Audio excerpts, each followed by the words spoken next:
di dalam matan syurutul istita'ah 4 Ar-Rabi' 4. Di dalam kitab yang lain sehingga berapa? 6, 7 syurutul istita'ah. Maka Al-Imam Mahalli menyempurnakan syarat istita'ah yang diambil kira juga dalam menilai bahawasanya seseorang itu telah sampai ke tahap istita'ah. Yang kita dah nyatakan apa faedah kita mempelajari syurutul istita'ah. Bukan untuk menghukum seseorang itu wajib pergi haji segera. Sebab dalam mazhab Syafi'i, selepas istita'ah haji dia wajib ala tarakhi. Yang khilaf adakah haji wajib ala tarakhi ataupun faur, khilaf itu adalah setelah istita'ah. Kalau sebelum istita'ah memang tak wajib langsung. Setelah dia telah sempurna istita'ahnya, dia wajib pergi segera. Maksudnya kalau segera tu tahun ni juga ke, ataupun dia boleh tarakhi tahun depan. Di mazhab Syafi'i tarakhi. Jadi faedah mempelajari istita'ah itu adalah untuk kita menghukum sabitnya haji itu atas zimmah dia. Istiqraru al-haji fi zimmatihi. Sabitnya haji itu pada zimmah dia, dengan erti kata kalau dia mati sebelum sempat melaksanakan haji dan selepas istita'ah, maka dia berdosa. Dia berdosa tu bila mazhab Syafi'i, dia dikira berdosa pada tahun terakhir daripada sini itu jamak kepada sana, sini al-imkan, tahun-tahun imkan. Contohnya dia mula istita'ah 5 tahun sebelum dia mati, tapi dia tak pergilah. Kemudian lepas 5 tahun dia meninggal dan masih belum melaksanakan haji, maka dia dikira pendosa pada tahun yang kelima. Kalau mazhab Hanafi, dia berdosa tahun pertama tu. Tahun pertama tak pergi haji tu, dalam keadaan telah mampu, berdosa. Itu yang pertama. Yang kedua, bila kita telah sabitkan haji tu pada zimmah dia, maka wajib dibelanjakan daripada harta pusaka untuk melaksanakan haji bagi pihak dia. Faham? Jadi itu faedah mempelajari istita'ah. Seterusnya, di syarat tambahan lagi, annahu yushtaratu an yajida rufqatan yakhruju ma'ahum 'ala al-'adah.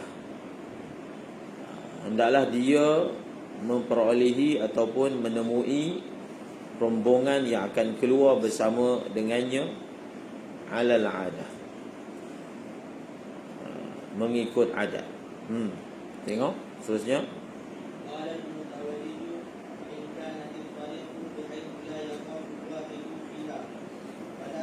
Jadi ikut adat lah. Maksudnya ikut adat. Menempuh perjalanan laluan seperti ini, adakah boleh ditempuhi seorang-seorang adatnya, ataupun dia perlu berombongan? Masuk hutan kan seorang-seorang je. Jadi ikut adat. Fa in kanat at-tariqu bihaythu la yakhafu al-wahidu fiha fal haja ila rufqah. Maka tidak ada hajat kepada rufqah. Sekarang ni kalau orang pergi dengan tabung haji, dia pergi dengan rombongan. Itu memang tak diiskal. Ini dia pergi daripada tempat lain kan. Dia nak buat haji DIY. DIY itu maksudnya urus semua sendiri. Faham? Jadi kok mana pun sekarang ni kalau orang naik kenderaan, dia tetap ada rombongan. Faham? Tu yang passenger yang lain tu rombongan lah tu. Walaupun bukan dia kenal orang tu, dia tujuan perlukan rombongan ni supaya orang tak musafir seorang diri. Seorang diri yang menimbulkan wahsyah, rasa takut, rasa tak selesa, lalu jalan seorang-seorang. Itu dimaksudkan, disyaratkan adanya rufqah. Kemudian ini syarat lagi, syurutul istita'ah, yang biasa tak disebutkan dalam matan-matan bila membicarakan syurutul istita'ah. Apa dia? Imkanus sayr.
Lemah dulu. Jadi imkanus sayr ni, dia sebahagian ulama letak, sebahagian tak letak.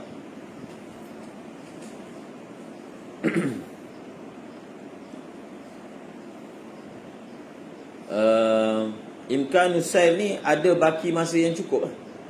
Itu bahasa mudah dia. Selepas dia ada duit, selepas dia jalan tu selamat, baki masa kalau nak sampai sebelum Arafah ni cukup. Itu maksud dia. Dengan berjalan yang biasa lah. Tak adalah kena pecut sampai 300 km sejam ke. Maknanya dengan as-sayril ma'hud, baki masa nak sampai ke Mekah dan sempat Arafah. Arafah tu yang penting. Baki masa yang masih ada itu adalah apa? Adalah mencukupi. Sebab kalau kita naik kapal terbang, memanglah sekejap dia 8 jam. Tapi timing daripada segi kerajaan Saudi, jadi bila dekat hujung, dekat musim haji ni, dia ada tarikh terakhir untuk kapal terbang luar landing. Faham? Jadi contohnya dia lagi 2 hari nak Arafah. Kalau dia nak ambil kapal terbang daripada sini sehingga sampai ke Jeddah, ada ke? Faham? Dah tak ada contohnya. Jadi berapakah waktu yang terakhir? Maknanya paling kurang kena bertolak daripada Malaysia pergi ke sana. Maka itulah waktu yang dipanggil apa? Imkanus sayr. Iktibar zaman sekarang. Biasanya yang pergi trip yang hujung-hujung ni yang pergi Haji Furada kan. Haji Furada ni yang berbayar mahal. Jadi dia akan ambil flight yang terakhir, akan balik flight awal. Supaya mereka hanya sebentar saja. Kalau jemaah haji Malaysia lebih kurang 40 hari kita akan duduk di sana. Dan masa yang diperuntukkan untuk tinggal di Madinah tidak melebihi 8 hari. Dia tak akan lebih punya tabung haji hari. Sama ada dia duduk awal Madinah ataupun dia duduk Mekah dahulu kemudian barulah Madinah. Ada tahun yang berapa tahun sebelum ni, jemaah haji 4 hari saja duduk di Madinah. 8 hari. Jadi kalau satu orang tu dia nak duduk lebih, dia bayar sendiri lah. Faham? Ataupun dia dah sampai Mekah, patah balik Madinah. Maka imkanus sair, kalau mengikut baki masa, sempat ke sampai sebelum Arafah dengan prosedur sekarang ni? Kalau dulu mungkin lain sikit. Cuma dulu dia punya imkanus sair akan jadi lebih lama kenderaan kan. Tak adalah 8 jam kecuali orang dekat je. Dekat betul lah kalau 8 jam nak sampai ke Mekah kalau zaman dulu. Nak naik kuda. Jadi orang itu memang tinggal kawasan 100-200 kilo je daripada Mekah kan. Jadi begitu dia punya iktibar dia. Seterusnya,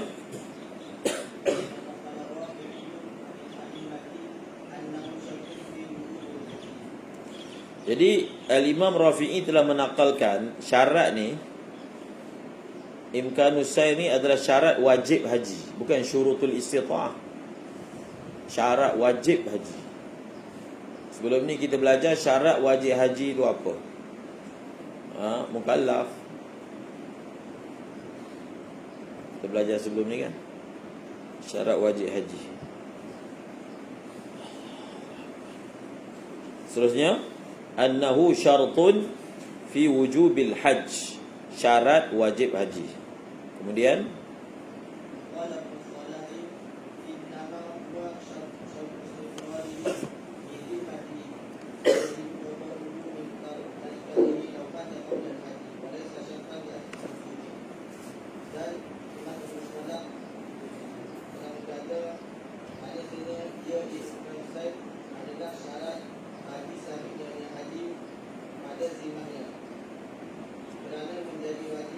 supaya daripada pusakanya.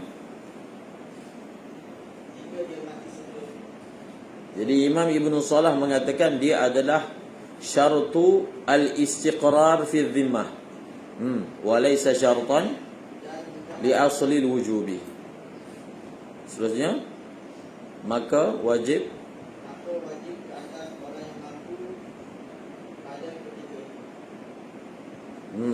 seperti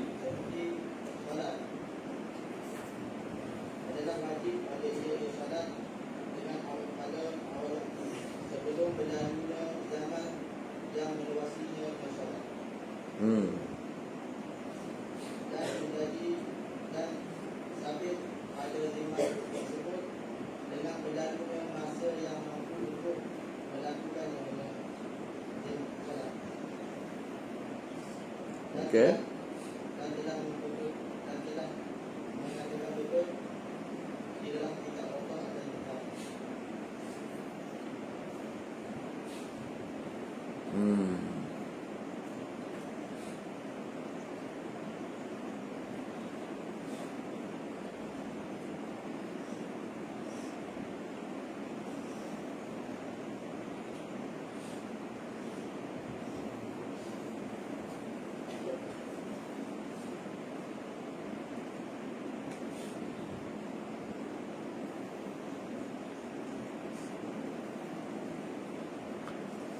Bagi ini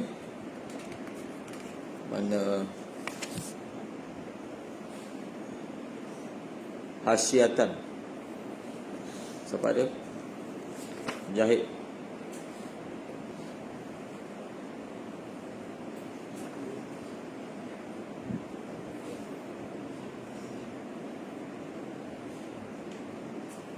Jahit tak ada. Ambil ni Bushra.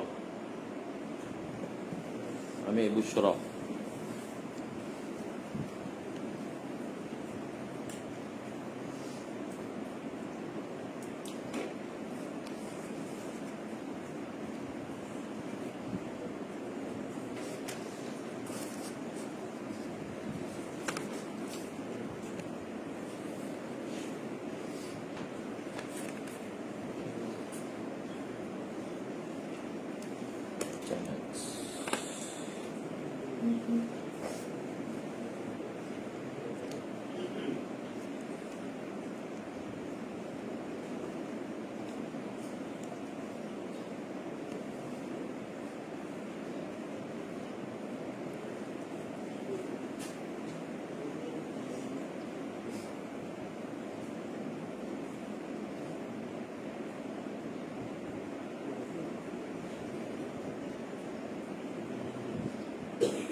Kamu tulis dekat فنقل الرافعي أن الأئمة أنه شرط في وجوب الحج. Jadi pendapat ni yang pertama ni adalah mu'tamad. Dan dekat bawah tu pun ada وصوب النووي في الروضة الأولى. Maksudnya yang mu'tamadnya dia adalah syarat wajib haji, dia bukan syarat istiqrar fi zimmah. Itu satu.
Jadi kita nak tengok apa dia punya faedah khilaf ni. Dalam ni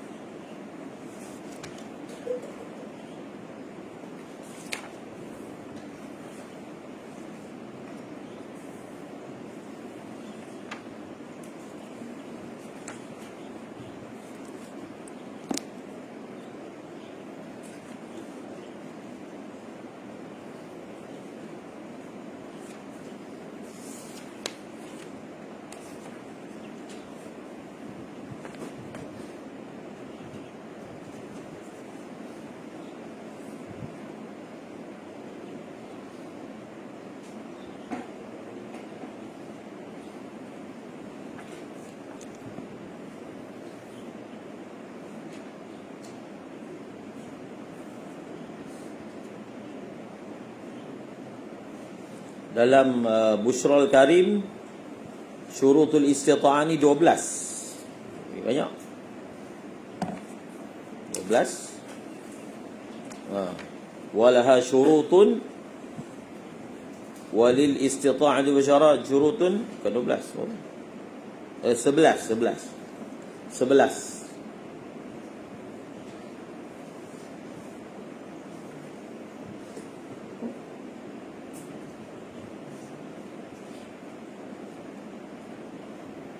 Jadi untuk yang syarat yang kita sedang bincangkan ni dalam Busyrul Karim, dia ta'birkan an yabqa ba'da al-istita'ati ma yumkinuhu al-wusul fihi ila Makkah bisayr mu'tad. Samalah.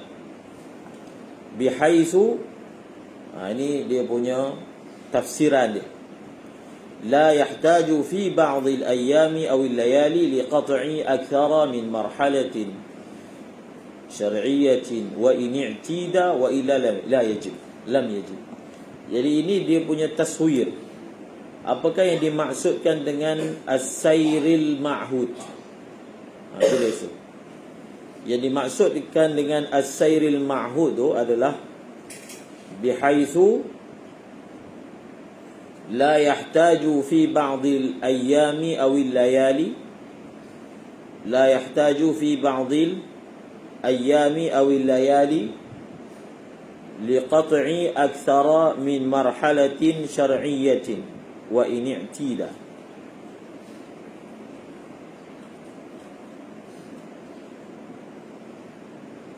La yahtaju fi ba'dil ayyami aw al-layali liqat'i akthara min marhalatin syar'iyyatin wa in i'tida wa illa lam yajib.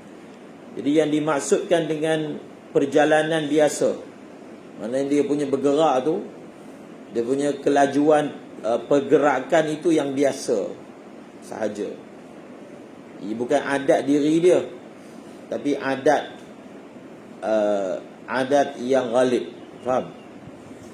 Iaitu sekira-kira dia tak perlu dalam beberapa hari untuk menempuh melebihi daripada satu marhalah syar'iyah yang diiktibarkan dalam bab safar tu lah. Satu marhalah berapa kan?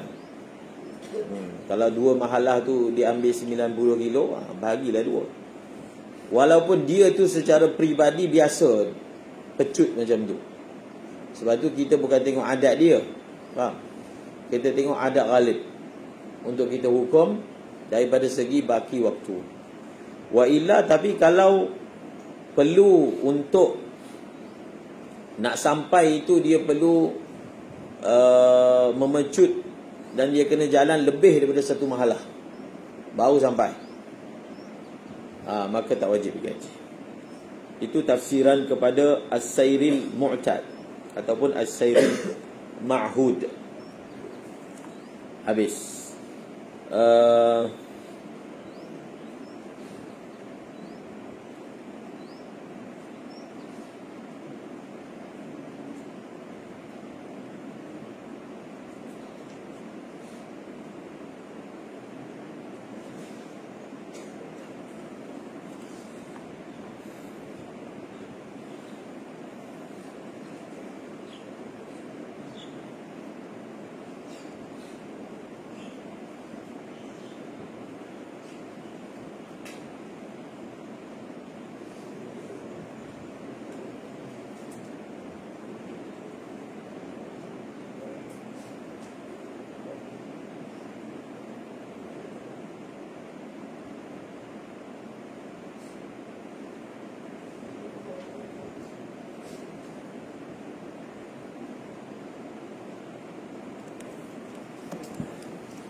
Kemudian tulis ni faedah. Wa faidatuhu inda Ibn Salah. Wasfuhu bil ijab. Wasfuhu bil ijab wa annahu law mata yuqda min tarikatihi qat'an.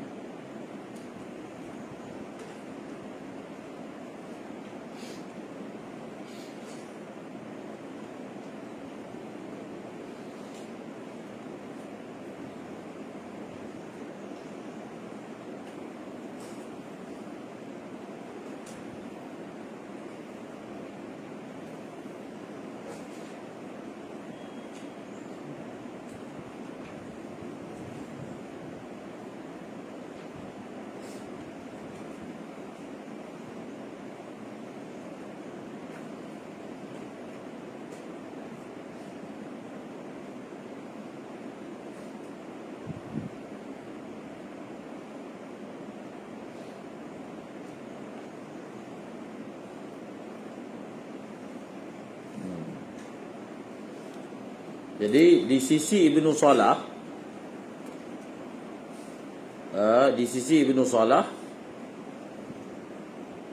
kalaulah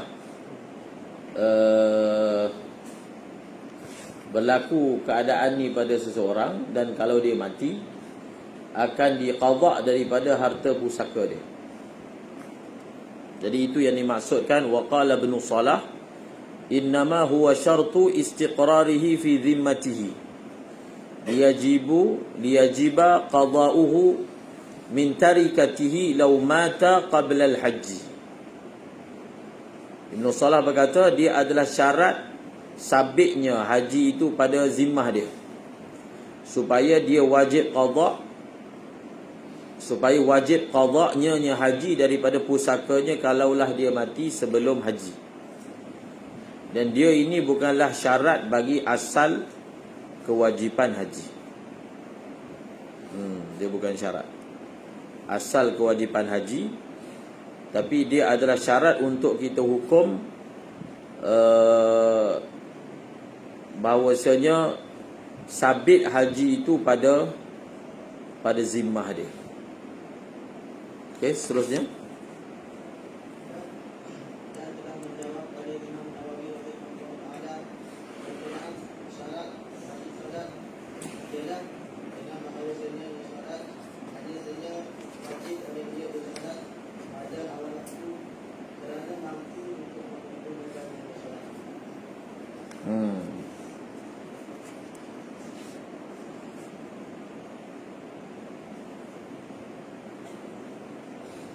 Seterusnya.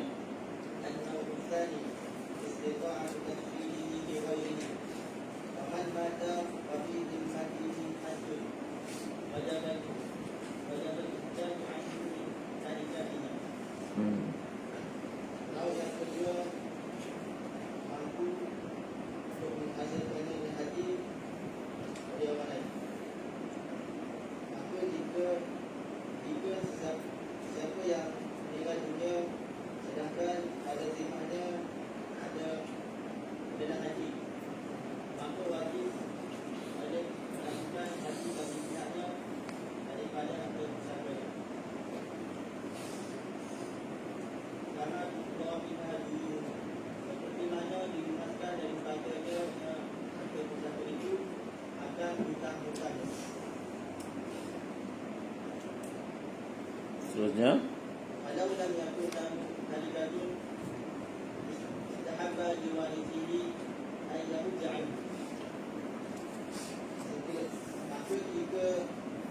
Tidak ada baginya harta peninggalan atau pusaka, maka wajib bagi warisnya untuk melakukan haji bagi pihaknya. Lagi. Ada anhu bihasiri atau istijari sabab al-hajj anil haji. Jika dia melakukan haji bagi waris itu melakukan haji bagi pihak mati dengan sendirinya atau dengan menumpangkan orang lain, maka gugurlah haji bagi pihak mati.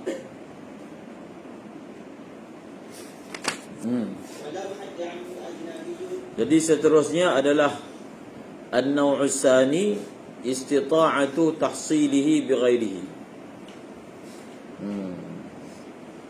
Ini haji badal lah. Cuma haji badal ni lebih khusus lagi. Istita'atu tahsilihi bighairihi. Faman mata wa fi dhimmatihi hajjun wajaba al-ihjaju anhu min tarikatihi. Itu yang panjang dibincangkan tentang masalah bagaimana istiqrar zimmah haji. Istiqrar zimmah haji. Macam contoh ditulis di sini.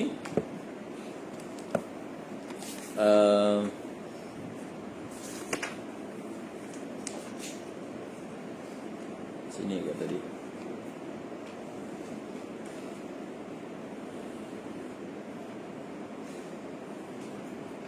Kat mana tadi ya? Oh, dalam tu. Nasiatan tadi.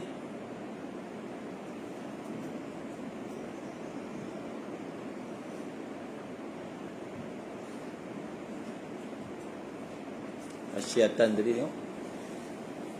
Ada satu ibarat tu.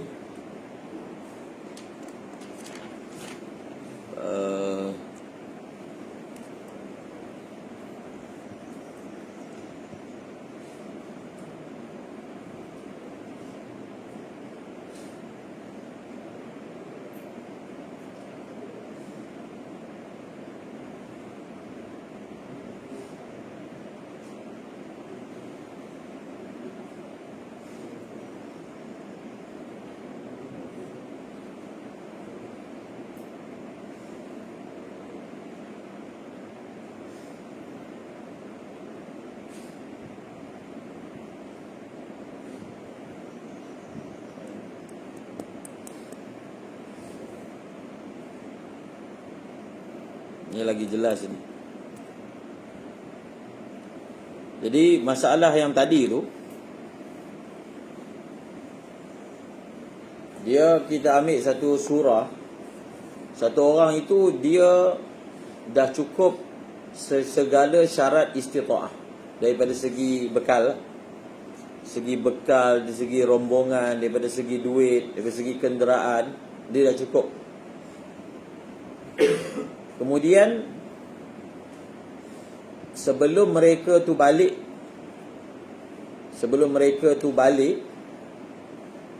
dia dia jadi mu'sir. Dia jadi tak mampu. Maka di sisi Ibnu Salah, dia ni dah wajib, dia ni dah kira wajib, dah wajib pergi haji. Dah wajib pergi haji, tetapi tidak sabit pada zimmah dia.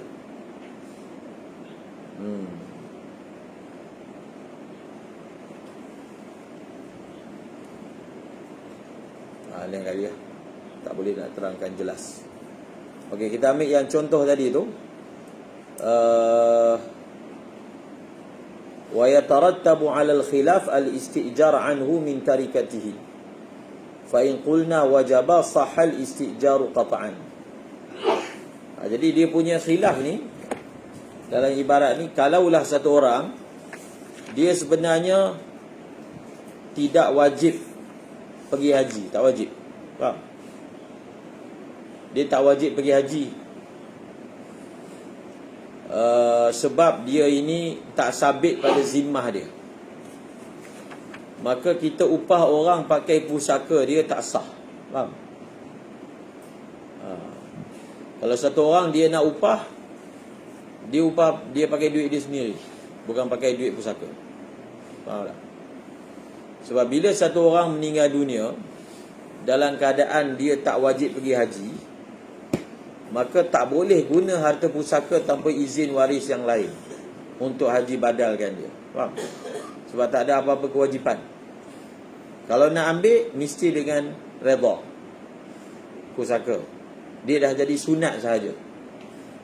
Maksudnya walaupun, itu pun ada khilaf, macam mana kalau satu orang meninggal dunia, dia sebenarnya tak pernah wajib pergi haji.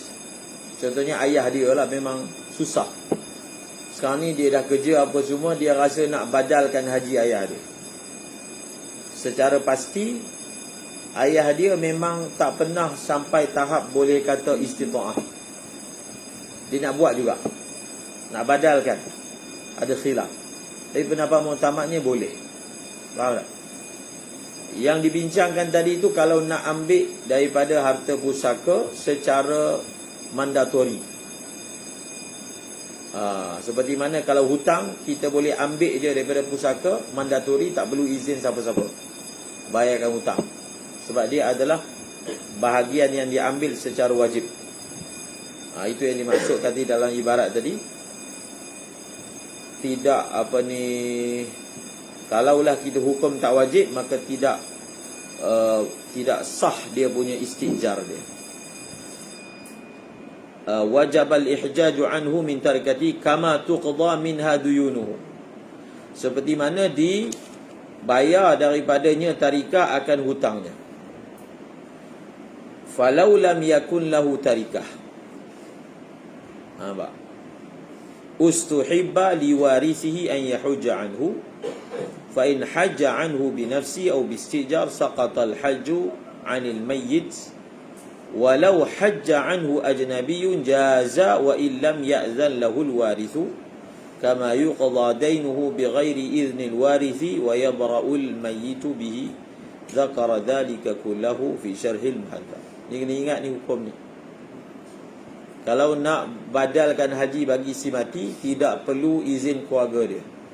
Tak perlu izin. Faham? Dan tak semestinya guna pusaka dia. Pusaka dia mandatory. So kalau tak nak guna pusaka dia, satu orang kena ambil tanggungjawab. Pusaka ada, sepatutnya kena asingkan dulu duit tu. Tak boleh bahagi.